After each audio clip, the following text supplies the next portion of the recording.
عشان ما تدوش دماغك هقول لك خلاصه موضوع التطور الجديد المبهر اللي الناس عماله تتكلم عليه في موضوع شات جي بي تي 5.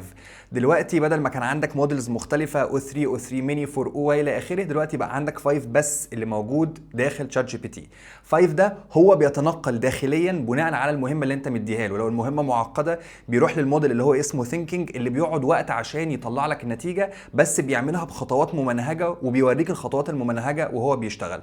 انت مش محتاج تعمل ده بيتعمل بصوره تلقائيه، فمش محتاج تعمله مانيوال، هو هيغير لك كل حاجه بصوره تلقائيه.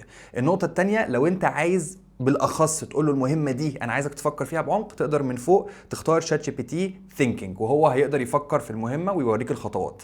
هلوسه اقل، مهام بتتعمل بصوره افضل، الذاكره بتاعته بقت احسن، واخر حاجه ودي حاجه مهمه جدا، ان هو بقى بيقدر يبرمج بصوره افضل، بيعمل العاب، مواقع والى اخره بصوره افضل من الاول. تطور قوي وجميل ومتاح في النسخه المجانيه كمان.